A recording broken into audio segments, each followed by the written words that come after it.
All right, we're going live. And if you see this, then please go ahead and write into the chat box and let us know that you're there, where you're from, where you're watching from. I am going to check the streams really quickly to make sure that everybody and everything is connected okay.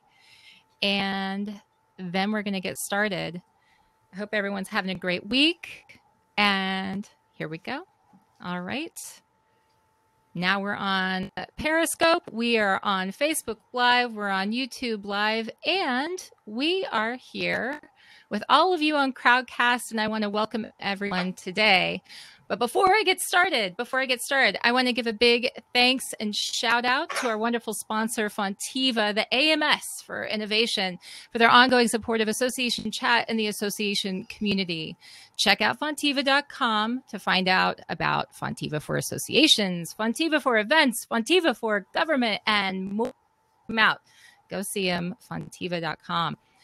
So with that, and hi, Facebook Live, folks. I see you over there. And I'm so glad you're joining us. With that, welcome to Association Chat, your weekly online discussion for the association community, where we warm ourselves by the virtual fire with the topics of the day, welcoming thought leaders and trailblazers alike to join up in this online home for the community. I'm the host of Association Chat, KiKi L'Italien, and this week, we're recording during National Volunteer Week, a week when we recognize our volunteers for the great work that they do. And for associations, this is especially important because our members and our volunteers oftentimes are the ones who are doing a lot of heavy lifting for all of the great work that we try to do. So I suppose that it makes it only fitting that for this episode of Association Chat, that we're looking at the state of the association industry and the hopes and the challenges facing the leaders responsible for its future.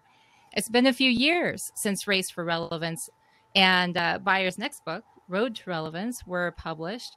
And in that short time, there have been many changes as questions about everything from data privacy to blockchain for credentialing have found their way into the orbits of anyone and everyone in the association community.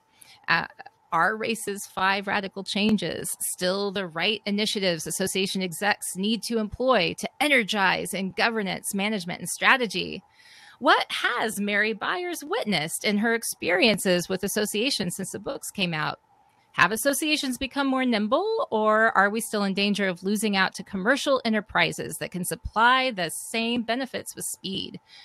What should association leaders be paying attention to these days to better navigate their careers and the futures of their organizations in the age of continuous disruption? With us today to help answer all of those questions and more is our guest, Mary Byers.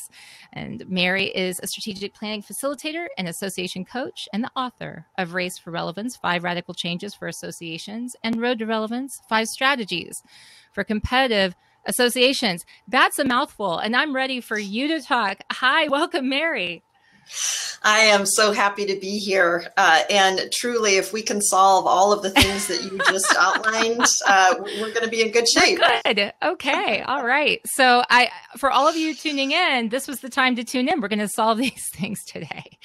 So let's talk a little bit about these books. Let's just jump right into it and the impact that they've had in the association space. Now, I don't know if everybody watching has, if you're familiar, but if you've been around for a little while, you've heard about these books. They are mentioned, they are referenced regularly. When you, Mary, and your co-author published these, they made a lot of noise. These books made a lot of noise. And so I want you to talk with us about the books themselves, what's happened to your conversations with colleagues and clients in this association space since the books came out. We were extremely gratified and pleasantly surprised, quite honestly, that the books had the reaction that they did. We were writing about things we were seeing routinely with clients. We knew that they were affecting most associations in some way, shape, or form. We had no idea, frankly, how widely they would resonate or what the implications would be when boards together started reading these. all of my work really could be summed up in one word, but I wasn't able to articulate this when the book's first released. But, now with hindsight, looking back, it's really about the question about sustainability and our association business models sustainable in such a rapidly changing environment. For some associations, I think the answer is yes. And for some, I think the answer is no. And every association is unique. It has unique culture, unique tradition, unique history, unique governance. And so the book, in hindsight, really were permission giving. They gave associations permission to talk about the things that were challenging, the things that were maybe not easy, the things that were hard, the things that were taboo in some ways. So I really think what the books did is they gave association leaders and boards permission to start having different conversations. And that's still what drives me in my work today is the one thing I know for sure is that the way we change the future is to change the questions that we're asking today. See, I love that. Anybody who watches this show very regularly knows that I'm fascinated with asking better questions. And so I think that when you come to focusing on asking maybe the right questions or investigating that sort of line of thinking, things can get pretty interesting pretty quickly. On that note, let me ask you another question. One thing that gets brought up a lot with the people that I talk to, they talk about, race for relevance. Some of these books are like Bibles to association folks. And so just so everybody knows, Race for Relevance is broken down into 5 topics. You talk about overhauling the governance model, a favorite, empowering the CEO and enhancing staff competence, rigorously defining the member market, rationalizing programs and services, building a robust technology framework. And those 5 things, those 5 areas, you're saying, well, then those were it was like, let's change these things. And that's what we need to do. Any good leader needs to address these issues.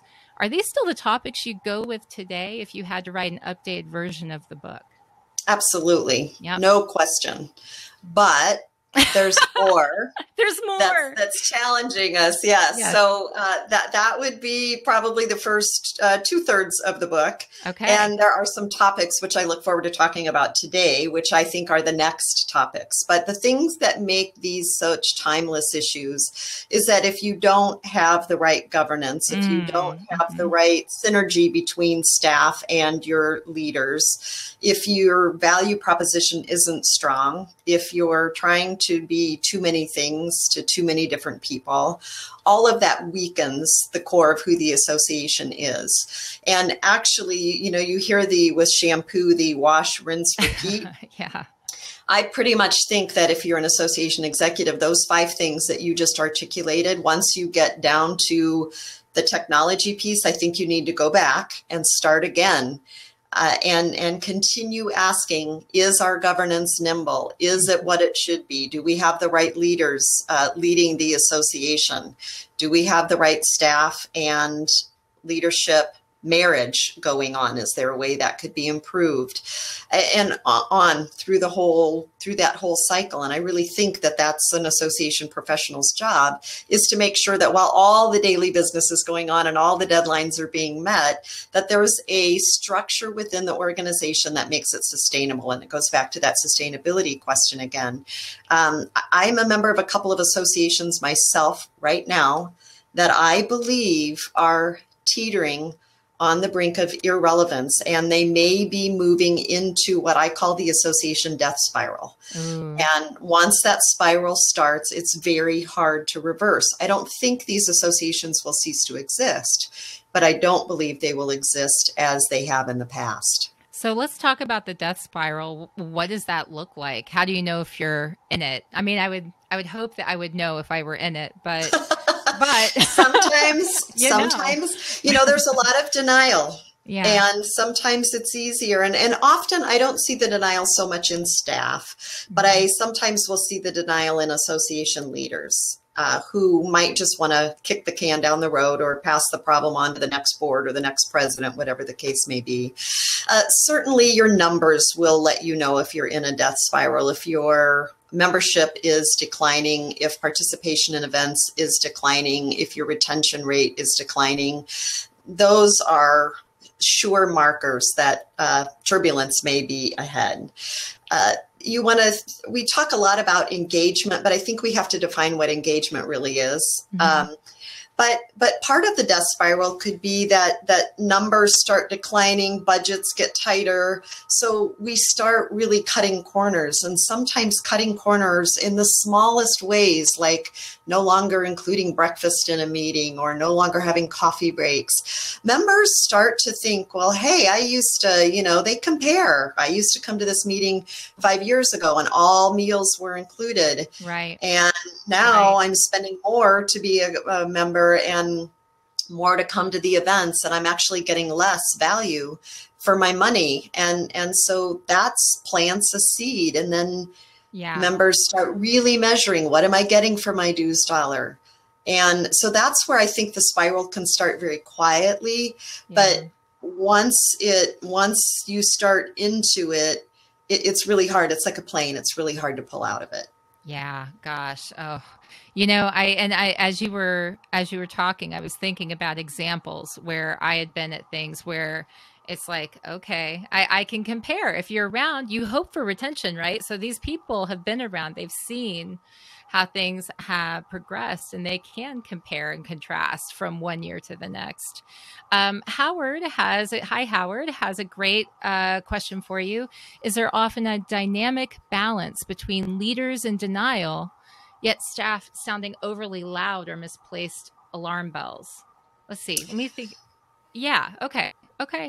That's a great question. And one of the things I think we have to be, as staff professionals, we have to be really careful about is we don't want to be perceived as being naysayers and always being negative, because that gets tiresome for the board. We have to be can-do, possibility thinkers, but at the same time, we have to be realistic about what we can do. So rather than pushing back and saying, well, that won't work, or I don't think we should try this, or we have too much to do already, or we can't afford that, I like to suggest that, going back to questions, that we start gently leading through questions. And those questions might sound like this. We have 3 things that are really important right now. Of those 3, which 2 are most important? Or can you help us prioritize those? It might also be, if you had to choose between this or between that, which is most important? Some of it can be, I'm really big on boards setting aside time for not just strategic planning, but some strategic conversations around trends that are coming down the road, what it means for the organization. I've had 2 organizations this year whose boards have really been holding on to funding, yet they've been telling the staff, we need better meetings, we need more marketing. We need to be more active on social media, and yet they haven't changed any of the resources that staff has to do this. Yeah. Yet in both of these cases, they were sitting on millions of dollars in reserve money. Yeah. So we had a conversation about what reserve money is for, what your risk tolerance is. And I think if you're listening, having a question around risk and how comfortable you are with it as a board is really, really important. So those questions then can help lead the board into a greater understanding. And in the 2 cases I just mentioned, the board actually released some of the reserves that they had been clinging really tightly to, because they saw that if they made an investment now, they likely were to have additional revenue down the road, because a revamped meeting would lead to more people participating, or a new meeting that one of them was considering actually would bring in more international members, and then that would lead to revenue. Yeah. So I think we have to change some of the conversations and lead through questions rather than declarative statements. And Howard, I hope maybe that gives you some ideas on that balance, because there is a balance required, but we also have a responsibility as association professionals to make sure that our volunteer leaders have the information they need to make good decisions. Guys, I often fall in love with my association chat guests, but I have to say that I love the way that this conversation is going. I love hearing this, and it's inspiring. And Patty agrees. She says, yes, strategic plans often sit on the shelf, but then they don't know how to move forward on any of their key initiatives. And we have a couple of other questions that came in. One from John saying, what about the opposite of Howard's question? Staff being optimistic, but boards being too pessimistic. What about that? I actually see that a fair amount. And, you know, it's not surprising. So let me just give you a couple of examples. Let's say you are a physician and you used to own your own practice. Mm-hmm. And so you had a lot to say with how things happened and what was happening. Now you are part of a large health clinic. You have had to learn how to use electronic records. You now have mandates placed over your head. And you have to see a certain number of patients each day, which means you can spend less time with each patient. So the practice of medicine has changed tremendously for you. So a lot of times I see a heaviness of heart in board members because the way they do what they do for a living has changed, and that spills into the boardroom. Yeah. And so if we can open up some space in our board meetings, so it's not just all parliamentary procedure and motions and votes, if we can open up some space to talk about what's changed, to talk about the impacts, to talk about fear. I do a lot of work with bar associations. Mm-hmm. Technology is really changing the practice of law. LegalZoom, Rocket Lawyer, Avoo. I can go on an app and get legal help, which previously I would have to pay hundreds of dollars for and have to wait in line to talk to an attorney for. Yeah. The practice is changing so rapidly, it's almost breathtaking. So I think we have to recognize that some of the pessimism actually comes from stress and fear, and then ask ourselves, how can we create a safe space within the boardroom so that we can talk honestly about where this pessimism is coming from, and then decide what you might be able to do as a board together to restore hope. Because I really believe that hope is part of what associations are about, offering hope that you can help me be successful. Yeah. And that you can protect my ability to do what I do. So protection and success, those are the two reasons that members join associations. That's what they believe you can deliver that they can't do for themselves. Yes, protection and success. So we got the opposite of Howard's question answered, but this one's hard, I think. Do you have any examples of associations that have successfully pulled out of the death spiral? Amanda asks that, and Aaron said, yeah, and how? How did they do it? First of all, you have to realize you're in a death spiral before you can pull out. Second of all, you have to take and this is going to sound really basic, but it's extremely important.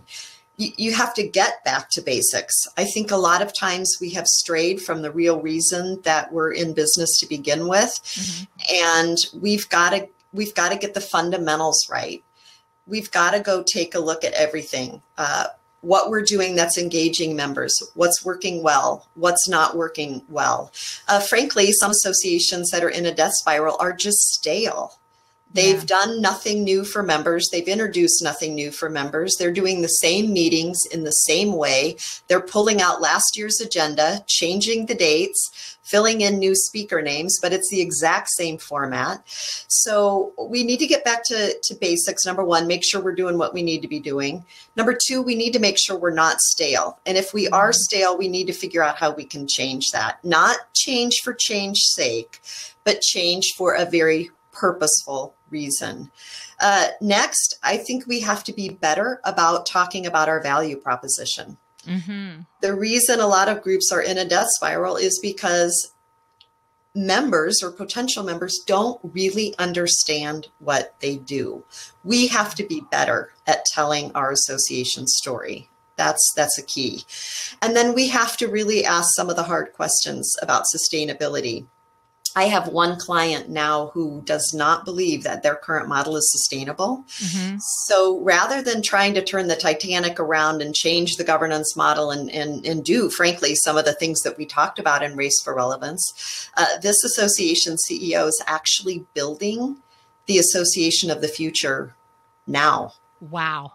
as a parallel association. Wow. So it's not threatening the current association in any way. But he's also betting that the association of the future is not going to be a face-to-face association or a website. He's betting that it's all going to be app-based. Huh. So when How you take, interesting. yes, Okay. I think so too. And I learned Yeah. so much from my clients. It's such a privilege to be able to watch smart people at work. I love that. I'm fascinated by that, and I want to dig in more, but please go ahead. I interrupted. Yeah, no. We will dig in more. So Okay. this is where the conversation, I think, becomes so important. So Yeah. you can start with a very simple question. If the association of tomorrow is app-based, Mm-hmm. what does that mean for us?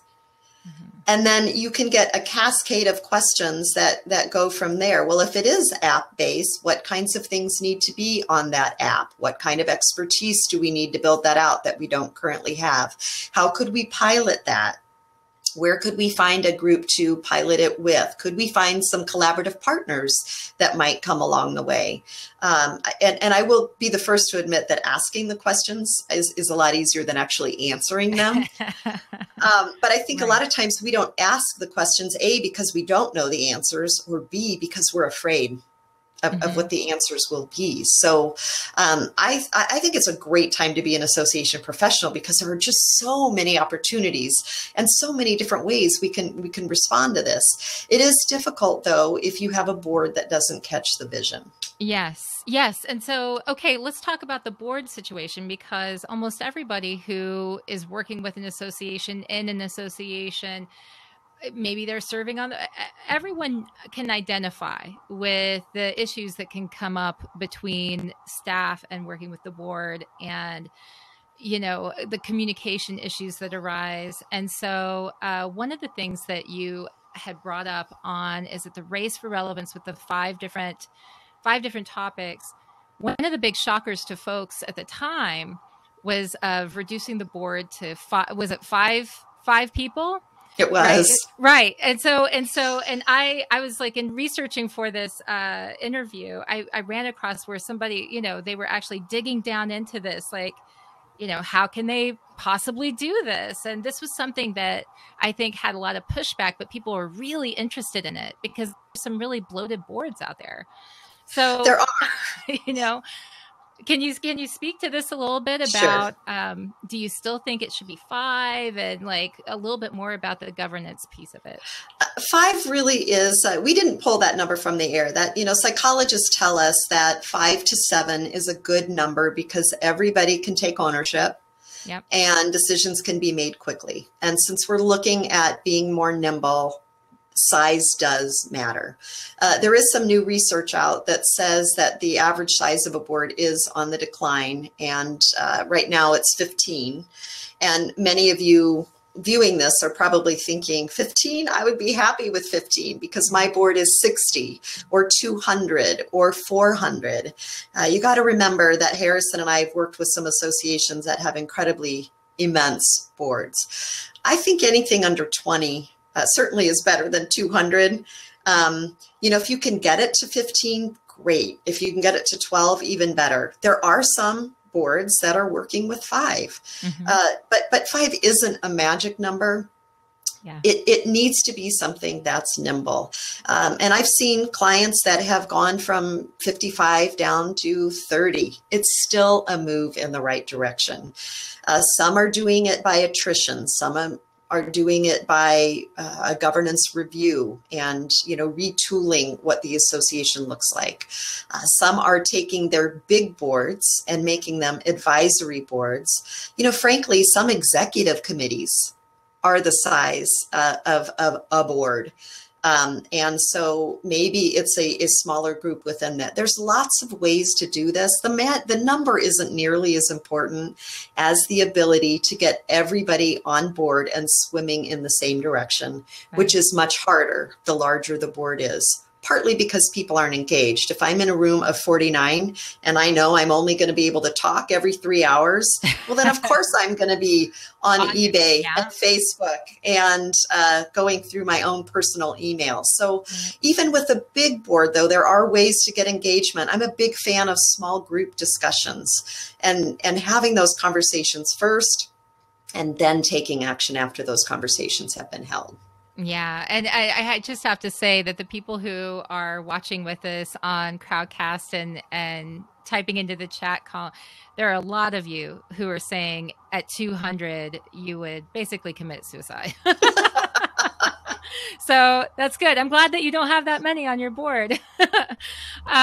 So these governance issues, what to do with the boards, how to, and the thing that I ran into online was this organization was trying to figure out how to implement what you'd suggested in the book, and talking about this progression into slowly bringing their numbers down where it was more manageable and they could be more nimble.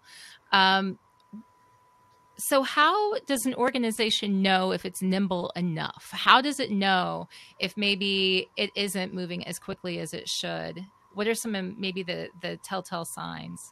The best advice I can give is to sit down with a blank piece of paper and a pen and write down every missed opportunity you've had over the last 2 to 3 years because you couldn't get your board together quickly enough, because your House of Delegates wasn't going to meet for another 9 months. Yeah.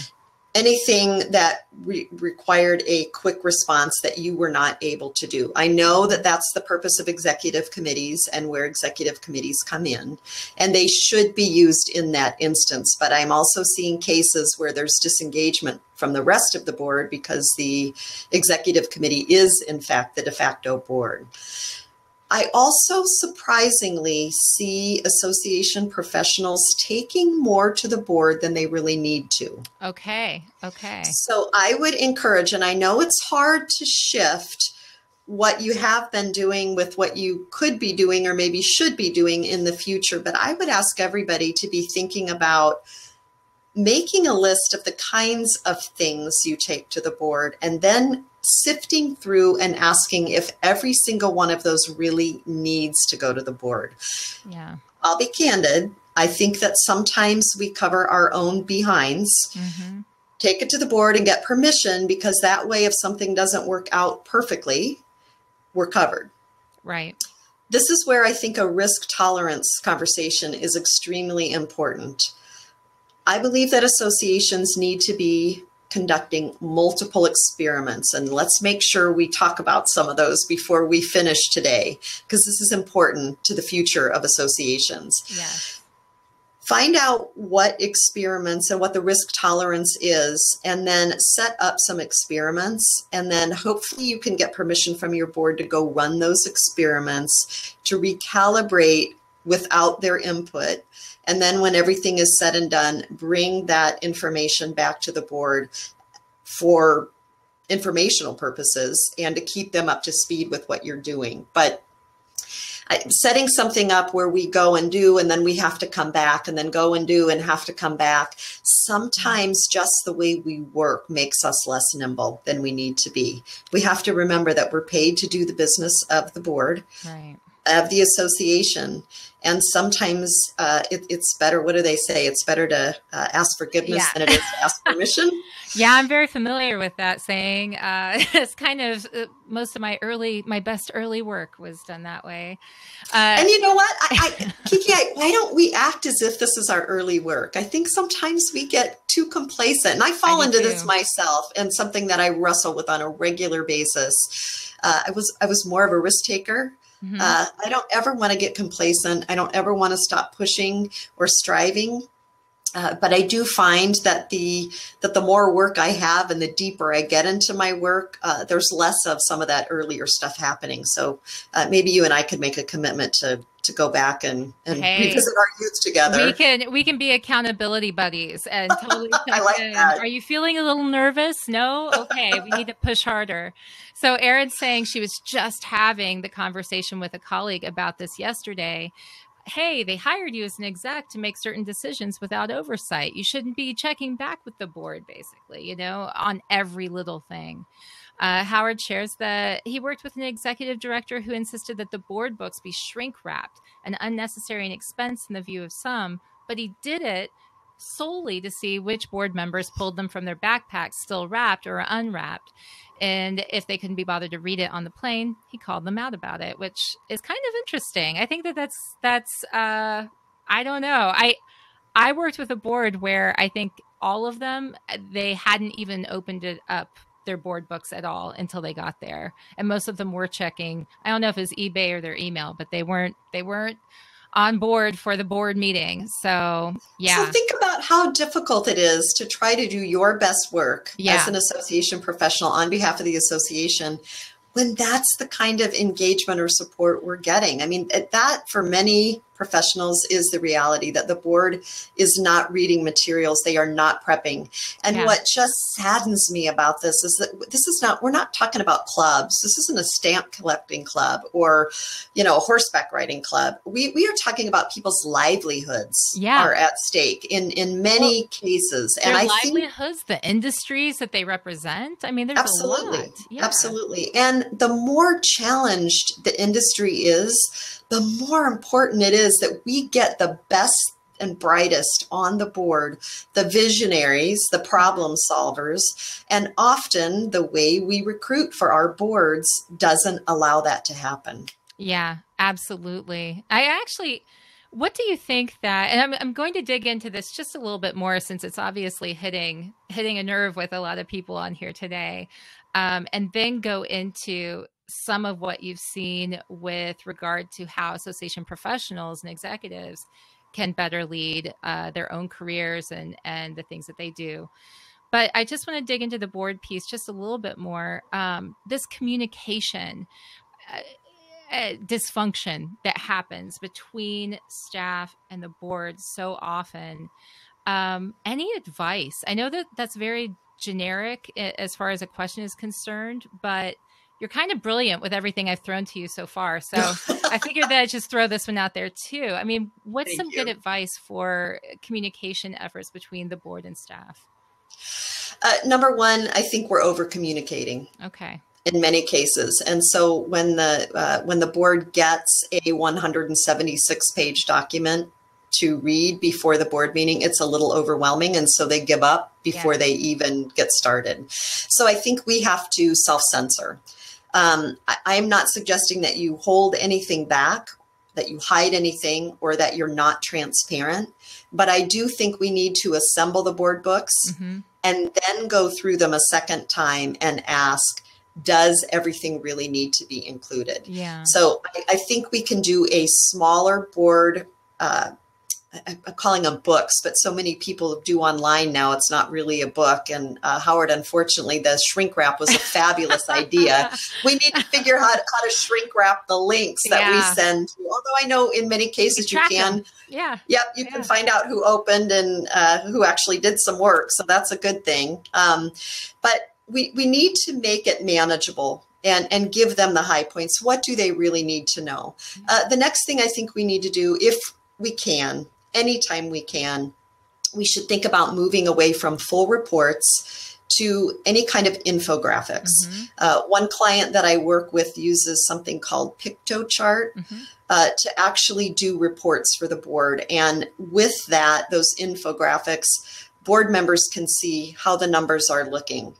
Registration up or down, retention up or down, budgets up or down, reserves up or down. And so in 30 seconds as a board member, I can get the information I need that might have taken me an hour before. I also think we need to be using more video. Yeah.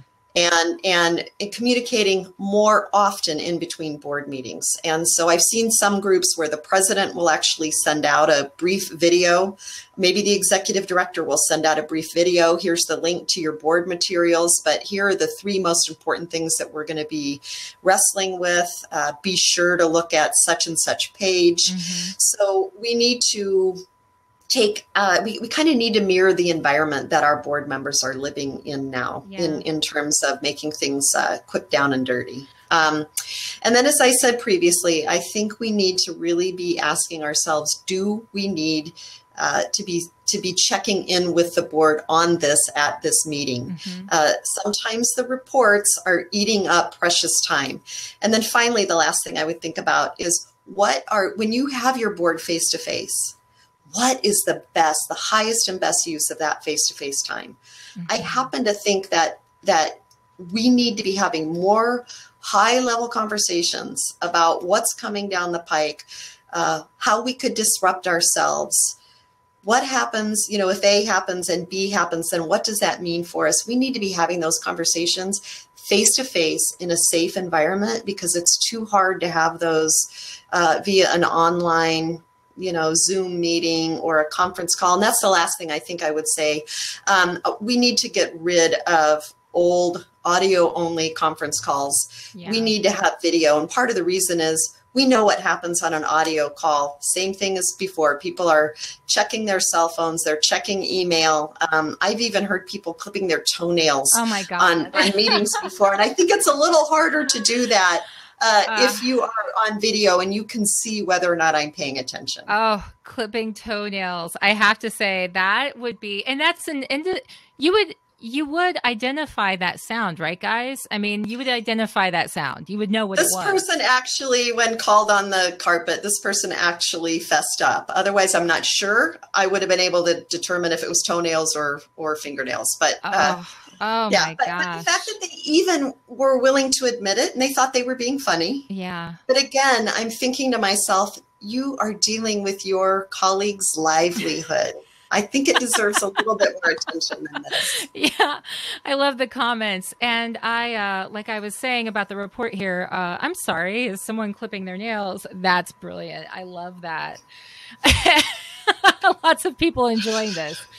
So, okay, so we talked about the communication between staff and board, and I love your response. I am going to go back and I'm going to try to make a sidebar out of this and some stuff that you can download a little bit later from associationchat.com, or go to Mary Byers, go to her website. I'm sure she has a lot of resources there that you can check out. But I want to go into, before we got on the interview today, we were kind of talking ahead of time, and you said, well, okay, so something I've noticed since then, if I were to write a book today, this is what I focus on. And so why don't we go that direction? Why don't you share with everyone else what you shared with me? What would that book look like? I am going to do a really high level on this, KiKi. I'll run through a couple of things quickly, and then if things stick or people want to know more about it, they can type in the chat box, and so that'll help guide us where we want to go. Okay. One, I would be really focused on building a strong onboarding program. Okay. Dynamic benchmarking and Kaiser Insights, and I know Amanda's on the call today, so hi, Amanda, did a new member engagement study, and they found some really compelling evidence there. They did research with 160 associations, and it showed that new member engagement programs increase new member renewal rates on average by 9.7%, so nearly 10%. So if your renewal rates have been low, a new member onboarding program, I think, is a must. And I am surprised by how many associations don't do one, or they kind of have a weak one. So that would be one area that I would be focused on. The other thing that I think is absolutely critical to be looking at is business model. Mm-hmm. We need to really, really be thinking about this. I see some associations that are moving to a tiered membership model. The Colorado Veterinary Medical Association did this in 2016, and they were able to increase membership by over 11%. Because they gave members the opportunity really to pick their own adventure, they called it. And it was really tied to career stage. So tiered pricing is important. The other thing I think we need to be thinking about is the subscription model. Robbie Kellman Baxter wrote about this in her book called The Membership Economy. I think it's an excellent read, very thought-provoking. But we need to be right back here. Perfect. It's one of the red books back here. You are quite organized. If you looked at my bookcase, you would not see the organization by color. And I'm just happy to get the books into my bookshelf when I'm when I'm done reading. It's sad. I'm like, oh, it's another orange book. Now what? So let me know what you don't have, and maybe we'll do a cover just for KiKi yes. in the future. Yes. So the subscription model, and the reason the subscription model is so important is it is recurring revenue, and everybody's going to it. You look at the new everything. I mean, a shave club, I can have a subscription to that. I can have meals, Blue Apron. I can have food delivered to me, so I can have, make my own home cooked meals. Yeah. There's actually bra and panty clubs now where I can join for a subscription and have those delivered on a monthly basis. So Me undies, yes. Yes, everything is going to the subscription model. So often things trickle down to associations from the corporate world. So we always need to be looking at what the corporate America is doing and then asking what implications they have for us. Auto renew, I think, is another thing that, and that ties into the subscription piece. I know of an insurance client and a bar association client that actually had their retention rates increase by 8% once they moved from old-fashioned once a year renewal notices to auto renew. It's the way things are going. It gives you money on a year-round basis. And then think about the staff time you save if you are not sending out renewal notices and then sending out other renewal notices and then following up with lapsed members. We've got to be thinking about the business model. Two other things to be thinking about. Segmentation. We've been talking about segmentation in the association environment for years and years. Many of my clients are still not doing this, or they're not doing this well. Yeah. And that's the thing, getting down into who it is that you're serving. If there's one thing that is changing almost at the same pace that we have technology, the way that we do every industry is changing, lots of disruption out there. So it stands to reason that the people that we're serving, their lives, their needs, that's changing too. A lot of times their positions are changing. So let's talk a little bit about the segmentation piece. I know this is something that is carrying over from the race to relevance. You were saying that segmentation was important then. Why is it important now? Because it'll save you money. Okay. If you know what percentage of your members are buying what, then you can market more heavily to them. I talked to a data specialist not too long ago who said that one of his clients really focused on the segmentation. And when they promote their annual meeting, they do promote it to everybody a little bit, but they promote it most heavily and most often to people who attended the last annual meeting or who've attended the last 5, because he goes under the basis that your last customer is still your best customer.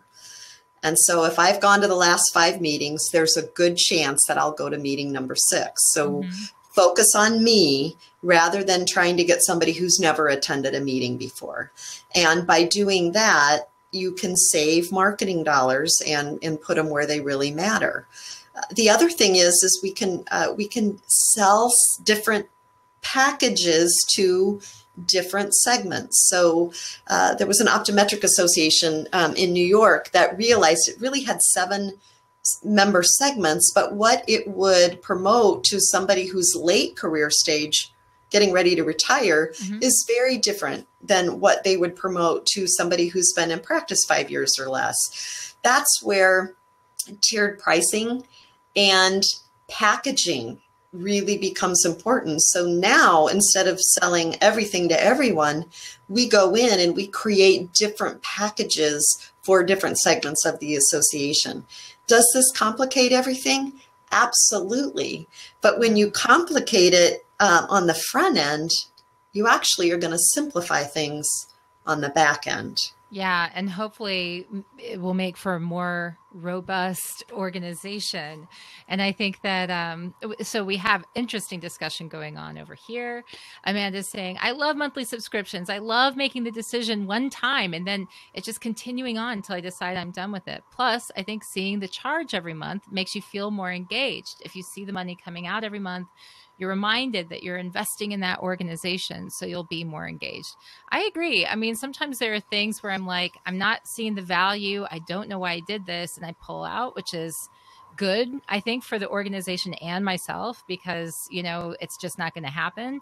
Or other times I see it and I'm like, oh yeah, I really want to do something more with this. And it's a reminder that I need to get more involved.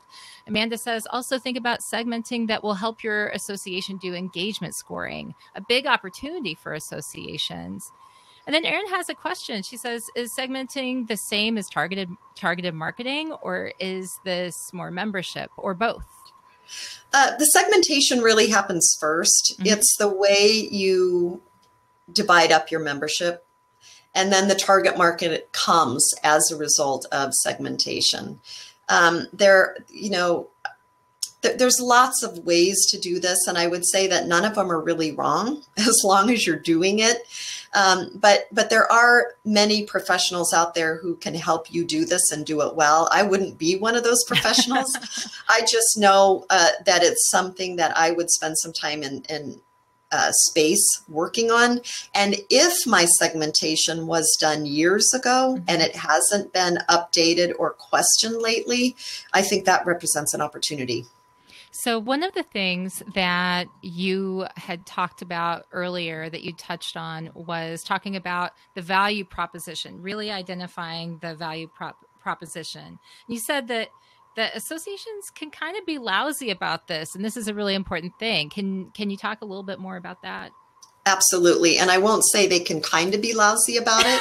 I can say they are lousy at it. I'm being diplomatic here. I'm trying to be nice and stuff, but yeah, I love it. You just cut to the chase. So yeah. So they're lousy at it. Here's how this came about. When I go into an association to work, I generally call volunteer leaders. It might be the executive committee. It might be some random board members. And I will ask, if I were a prospective member and we were talking and I asked you, why should I join your association? What would you say? There is a lot of hemming and hawing that goes around.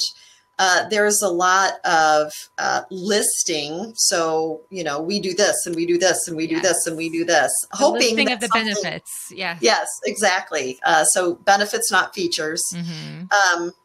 And so I developed a process, and I just call it telling your association story, where an association can say in one sentence or less why you would want to join. And what you want to have happen in a prospective member is you want them to be so curious about what you've just told them that they start thinking, I wonder how they do that. So let me just read a couple of these to you. Yeah. I keep a running list because there are so few that are well done that I like to showcase those that are well done. I'm a member of the National Speakers Association, and their former executive director, just in conversation once, I heard him say, we help our members speak more, speak better, and make more money. Nice. Now, if you're a speaker, wouldn't you like to speak more, speak better, and make more money? Yep.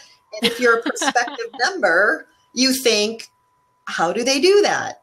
And so now we've changed it from us, blathering at the prospective member to piquing their curiosity and getting them to come to us to find out a little bit more about us. Mm-hmm. The Grain and Feed Association of Illinois, their value proposition is we help the grain and feed industry be safer, more profitable, and better informed. I mean, I love it. Safety is a big issue. Absolutely. Safety is a big issue. And the more profitable piece, if I'm a elevator owner and I hear that, I'm going to wonder what they know or what they do that I'm not doing. Yeah. How can they teach me? And that goes back to the whole question. How can they protect me? How can they make me more successful? There's a business fraternity that says we help collegiate men and women develop the competencies to become principled business leaders. Uh-huh. How do they do that? Yeah. It is a very quick way to explain your value proposition. I think this is an important exercise. And then the other thing I notice when I talk to board members is everybody tells me something different.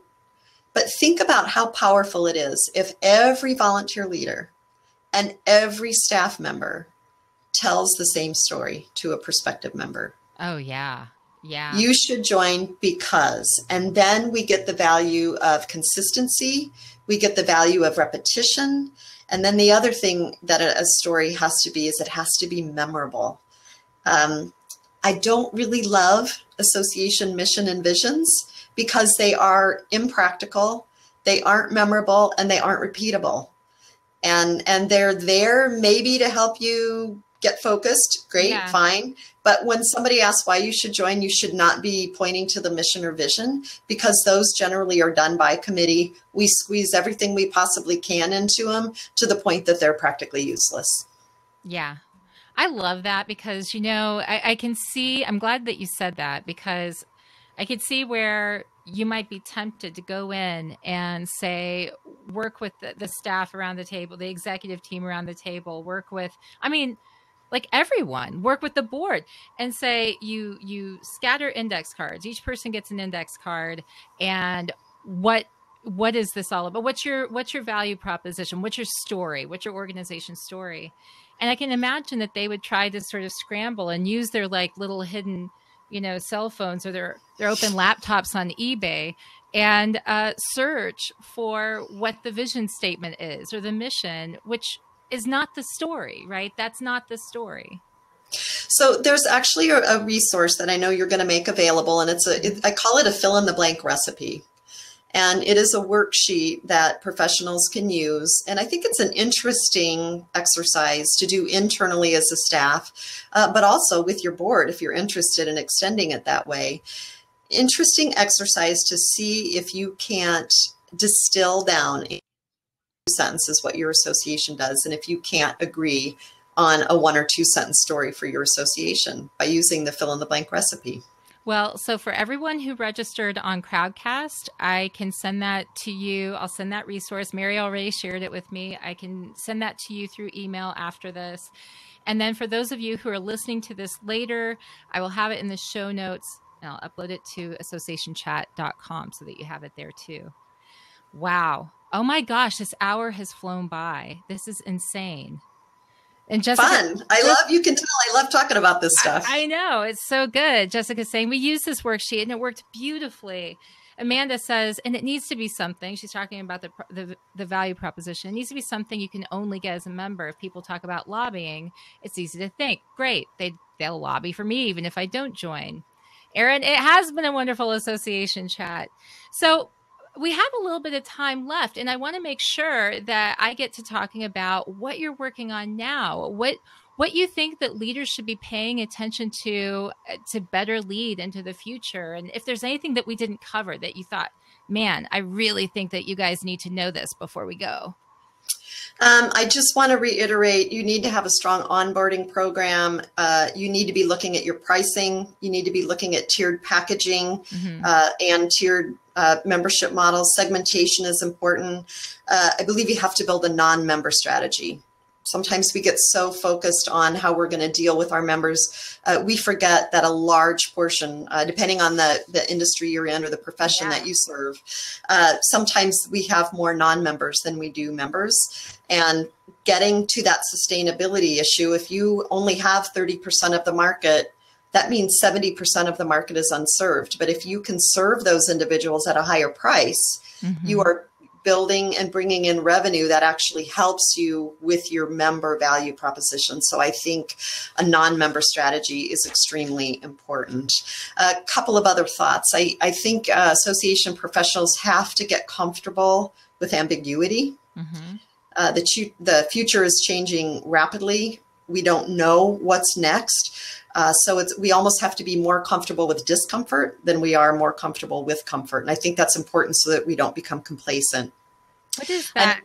Sorry. No, go ahead. I'm going to look up the quote that I was thinking of, and then you go right now and tell me the other thing. All right. All right. I think we need to be talking more about risk tolerance. Interesting conversation to have with the board. I was working with a society where the president spoke up and said, I have a really strong desire to leave this association better than I found it. Mm-hmm. So anytime we're talking about taking a risk, it makes me very nervous because I'm afraid I won't be able to do that. So the board decided that the solution to that was to budget for innovation. And they actually have an innovation fund now that allows the board to go borrow money for some experiments, knowing that they might fail. It's built into the budget, so it's not going to reflect poorly on the president or anybody else that's willing to take a risk within the association. And I thought that was an innovative way to respond to that. Oh, I love that. The other thing is I think we need to be asking, if we were going to put ourselves out of business, how would we do it? Or how can we disrupt ourselves? Mm-hmm. I think that's a more proactive way to helping pave a strong future for the organization than it is to wait for stuff to be done to us. And then the last thing that I would say, and this might be the most important, KiKi, the future is so uncertain and the pressures are so great. And this is a really, being an association professional can be a 24/7 365-day-a-year job. I'm keenly aware that executives are getting texts at night, they're getting emails at night, they're supposed to be responsive to members and to the board. Part of my next work is really about helping association professionals figure out how to do strategy and do it well, but also how to take themselves out of the equation so that they can see with fresh eyes. Whether that's a mini sabbatical, whether it's taking yourself to a coffee shop, whether it is working from home one day a week. I think at least one day a month needs to be set aside on strategy and strategy only. And that means not doing what you normally do that day of the month. So we need to be changing up how we're working, because what we need to be able to do on behalf of our associations is changing. It's tougher than ever before. No question about that. Sustainability is a huge issue for a lot of associations. So my question to association professionals today is, what are you doing to keep yourself fresh so that you can help your association stay fresh? I love that. Oh my gosh. I have to, and so many ideas. I mean, one, I need to follow up with you to ask you how you come up with better questions, right? That's for another time. I wanted to ask if you, on the business models front, are there favorite resources that you have? Another thing that you said made me think about design thinking, and how one of the activities that they do is they go to some place that is unusual, that is uncomfortable, that's not the typical place, just so that they can get fresh eyes and get a new perspective on the way to look at some of the problems that they're facing. Oh my gosh, there are so many other things I want to talk to you about. Mary Byers. Well, let's talk again. You're amazing. Thank you. So where can people find you online? Where can they get more resources? Where can they contact you? The easy place is marybyers.com. Okay. There's a YouTube channel if you look for Associations Today. And then finally, I just launched an online learning program at leadwiselearning.com. And much of what we talked about today is there. It's a self-paced study course, helping association professionals think about what we're not always talking about in the boardrooms, but what's coming next and what's coming down the pike, so that they can be ready to lead their associations. That's wonderful. Erin wants to know where you're speaking next. I'm actually going to be with the Florida Bar in Florida. So there you have it. And from there, I head to Chicago. One of the great parts of my job is that I just get to go meet associations where they are. I just love talking associations. So if anybody's interested in just a connection, reach out to me via email, mbyers@marybyers.com. I'll send you a link to my schedule. And I'm happy to talk with you about what's on your heart, what's on your mind. Well, that's wonderful. Thank you so much for being my guest today, for being our guest, Mary. And thanks to all of you for participating. I'm looking over here because this is where my Facebook Live group is, on this screen over here. Thank you so much for being a part of this wonderful chat today. Please go out there, National Volunteer Week. If you're listening to this live, please go out there and thank your volunteers this week. And don't forget that we have these shows every week. So next week, I'm going to be in Norman, Oklahoma, recording a course for Next Thought. But you know what? I'm going to be interviewing them about online course development and educational options for associations. I hope you enjoyed the show today.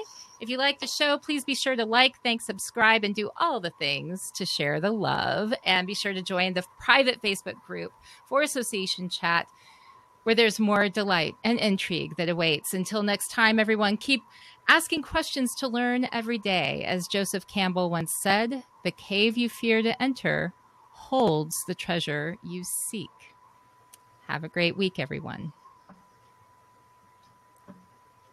Yes, and yes, if you're still listening, the shows are archived. Right after we log off of here, you'll be able to see this within like 10 minutes. It's going to offer the replay. And then if you look on iTunes and Google Play in about a week, you should see the latest audio episode of the podcast version. So thanks for tuning in, and please tune in again. I'll talk to you guys later. Bye, everybody. Thank you, Mary. You're amazing.